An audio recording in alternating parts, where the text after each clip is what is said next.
আমি মানুষের সাথে মানুষের পাশে চ্যানেল থেকে মনোজ চক্রবর্তী বলছি। আজকের বিষয় যা ইতিমধ্যেই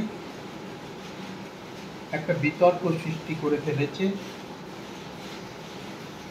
সেটা হলো SIR অর্থাৎ special intensive revision voter list, অর্থাৎ নিবিড়ভাবে ভোটার লিস্টকে বিশ্লেষণ করতে হবে এবং সেখানে যারা ভোটার আছে, মৃত ভোটার আছে, যারা অন্য জায়গায় চলে গেছে, তাদের নাম খুঁজে বের করে বাদ দিতে হবে। এটা কোনো নতুন ঘটনা নয়। এর আগে 13 বার পশ্চিমবাংলায় সহ সারা ভারতবর্ষে এই স্পেশাল ইন্টেন্সিভ রিভিশন অর্থাৎ নিবিড় যেভাবে ভোটার লিস্টকে রিভিশন করা হয়েছে তা হয়ে গেছে, কিন্তু বিতর্ক শুরু হয়েছে যেহেতু আগামী বছর পশ্চিমবাংলার বিধানসভার নির্বাচন আছে এবং সেই বিধানসভার নির্বাচনকে কেন্দ্র করে শাসক এবং বিরোধী দল তারা পরস্পরের মুখোমুখি এসে দাঁড়িয়েছে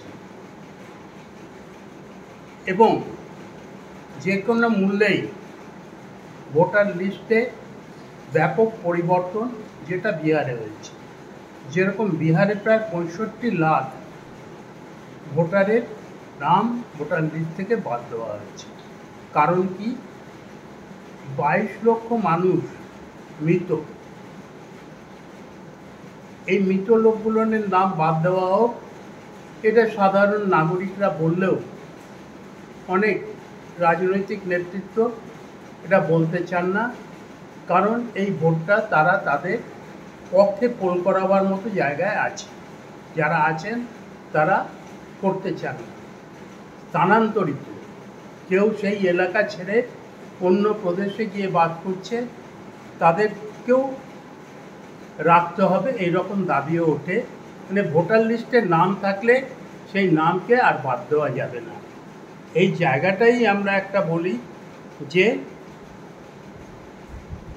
বাস্তব অবস্থাটাকে মেনে নিতে হয় এবং মেনে নিতে গিয়ে আমাদের যে কথাটা সেটা সাধারণ ভোটারদের, যারা জেনুইন ভোটার তারা নিশ্চয়ই ভোটার লিস্টে থাকবেন, যারা মুসলিম তারাও থাকবেন, যারা ভারতের নাগরিক প্রত্যেকটা জাতি, মুসলিম হোক, হিন্দু হোক, পার্সি হোক, শিখ হোক, প্রত্যেকেই থাকবেন যারা ভারতের নাগরিক। এটা আমাদের কথা।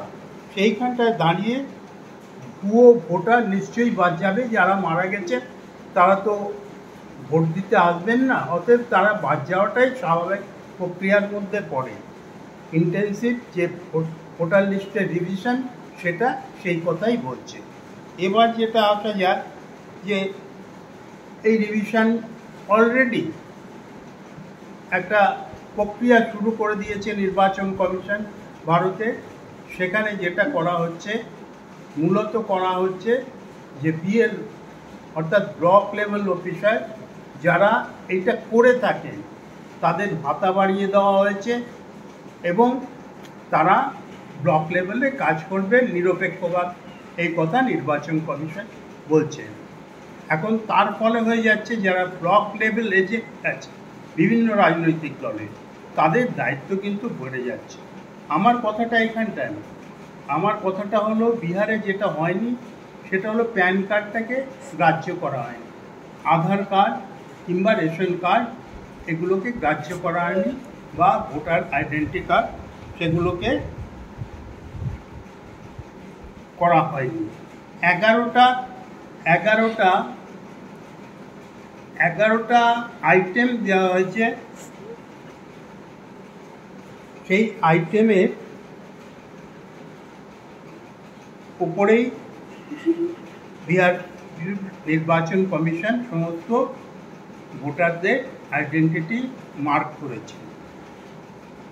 তাই আমি ভোটারদের কাছে বলছি যে নথিগুলো আপনার লাগবে সেগুলো আপনার জানা উচিত।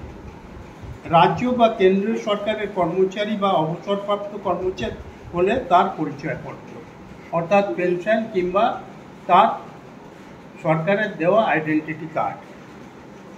1987 সালের 1 জুলাইয়ের আগে কোনো পরিচয়পত্র, সার্টিফিকেট, ডকুমেন্ট যা ভারত সরকার বা রাজ্য সরকার দিয়েছে সেটা নামবে।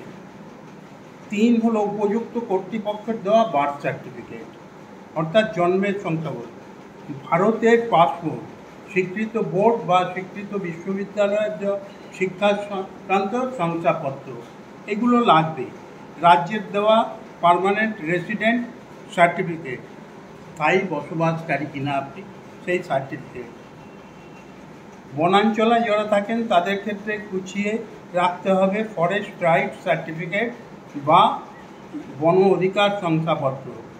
ওবিসি, এসসি, এসটি ও অন্যান্য কাস্টের হলে কাস্ট সার্টিফিকেট।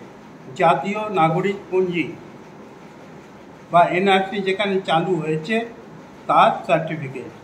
রাজ্য সরকার বা স্থানীয় প্রশাসন তৈরি ফ্যামিলি রেজিস্টার। সরকারের দেওয়া জমির নথি, বাড়ির নথি, অর্থাৎ দলিল বা পর্চা। আমি এই কথাগুলো এই জন্যই বললাম যে হয়রানি হবেন না, এমন প্রস্তুতি আপনি নিয়ে রাখবেন। বিহার পাশের রাজ্য আমাদের, সেখানকার ঘটনার থেকে আমাদের যে অভিজ্ঞতা হয়েছে সেই অভিজ্ঞতা শেয়ার করলাম, এবং এই শংসাপত্রগুলো আপনারা তৈরি রাখবেন। এবং যদি কোথাও আপনারা আটকান আমাদেরকে বলবেন, আমরা আপনাদেরকে সহযোগিতা করব। কিন্তু একটা জিনিস মনে রাখবেন, আধার কার্ড, ভোটার আইডেন্টিটি কার্ড কিংবা রেশন কার্ড কিন্তু বিহারে নিবিড় ভোট যে লিস্ট আছে, ভোটার লিস্ট, তার ক্ষেত্রে প্রযোজ্য হয়। ধন্যবাদ, সবাই ভালো থাকবেন। যদি ভালো লাগে সাবস্ক্রাইব করবেন এবং লাইক করবেন।